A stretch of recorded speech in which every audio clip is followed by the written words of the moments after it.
Menurut saya usahawan boleh saja menjadi wakil rakyat. Kalau seluruh DPR terdiri dari usahawan, ya dengan sendirinya siapa yang memperhatikan orang kecil? Kita di Indonesia mempunyai satu cacat besar menurut saya, tidak ada kiri politik. Itu tentu akibat dari peristiwa 65-66 yang membuat orang takut setengah mati terhadap kiri. Tapi demokrasi tanpa kiri sebetulnya tidak ada. Kalau kita tanya misalnya partai mana yang secara alami mewakili kepentingan petani kecil, buruh kecil, nelayan kecil, orang jualan di kaki lima, penghuni hutan dan sebagainya, tidak ada. Itu yang betul-betul berbahaya. Ada yang salah di dalam kebijakan selama 10 tahun ini.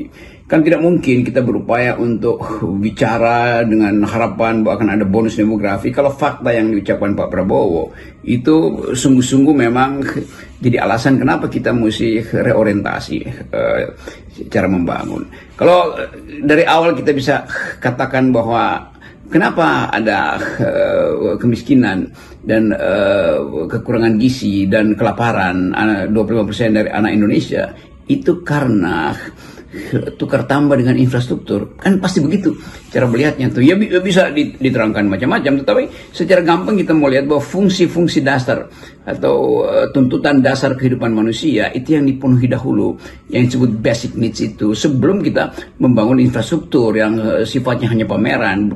Banyak jalan yang sebetulnya belum waktunya untuk dibuat, tapi demi pencitraan Presiden Jokowi pada waktu itu dia dipaksakan. Itu pada masa libur. Nah itu katanya begitu, jadi tidak perlu cuti. Nah justru itulah yang saya kritisasi di awal, jabatan presiden itu 24 jam. Jadi sedang tidur pun, presiden sedang tidur. Jadi tidak ada karena libur. Nah kalau misalnya alasan karena libur, berarti hari libur tidak bisa ngambil keputusan nanti untuk negara. Kan begitu logikanya.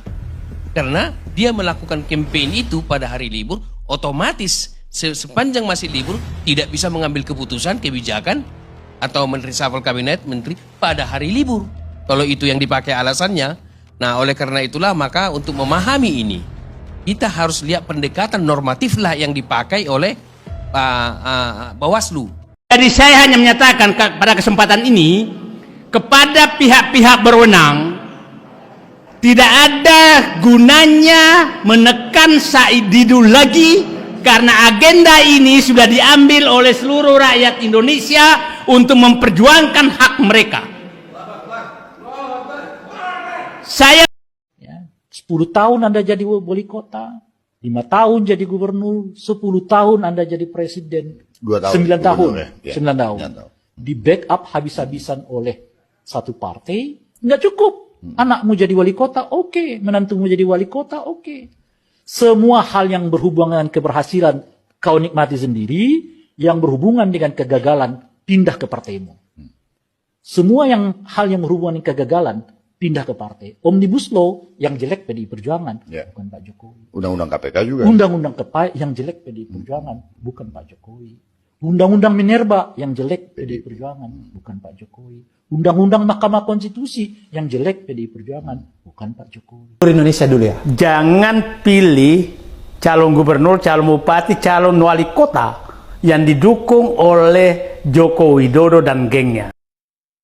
Jawabannya, sejak negara terlibat menjadi penjahat, kenapa kampung TikTok yang ditangkap hanya mencatut promosi judi online?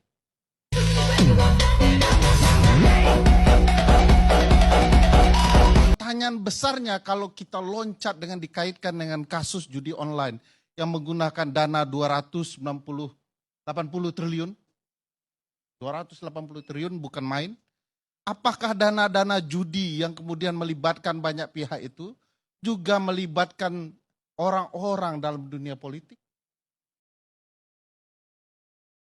Bukankah Pak Budi Ari sendiri dalam pertemuan tanggal 24 Juli 2024 dalam pembentukan Satgas Anti Judi Online mengatakan ada 1.000 anggota DPR dan DPRD kita terlibat judi online?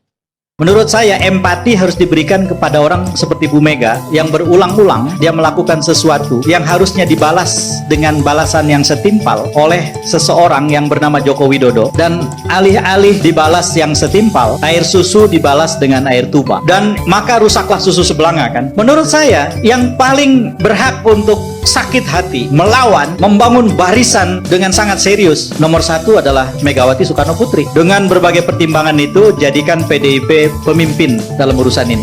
Tanpa kesepakatan ya? Ya, tanpa keriduan kalau bahasa Oke, agamanya. begitu. Oke. Kenapa? Mereka katakan ya, kan sudah diganti rugi. Nah, kalau nggak ridho tetap aja merampas. Nah, problem berikutnya adalah ketika mereka menggunakan otoritas negara untuk mensukseskan bisnis mereka. Oke. Makanya kan idealnya kalau kita bicara PSN tadi adalah proyek strategis nasional yang unsur utamanya adalah dalam rangka untuk meningkatkan kesejahteraan masyarakat. Unsurnya kan harus strategik dan skalanya nasional. Oke. Substansi utama adalah meningkatkan kesejahteraan masyarakat. Tapi pada faktanya PSN yang diberikan di era Jokowi ini justru menjadi sarana untuk menyediakan lapak bisnis bagi oligarki dengan merampas tanah dari rakyat. Pak Jokowi bukan negarawan. Dalam konteks ucapannya itu, artinya kalau dia memberikan dukungan kepada salah satu kandidat daerah, bukan negarawan. Negarawan itu kan mengayomi seluruh rakyat Indonesia, mengayomi perbedaan, mengayomi kompetisi daripada demokrasi. Tidak di salah satu, kalau berada di satu kekuatan politik, negarawan kah? Ciri dari seorang negarawan adalah tidak berpihak kepada kekuatan-kekuatan politik yang pragmatis. Maka saya menyarankan beliau guru bangsa, maka kalau dia guru bangsa, maka negarawan. Ketika dia turun kepada politik pragmatis itu, yang sifatnya dukung-mendukung, bukan negarawan, sorry to say.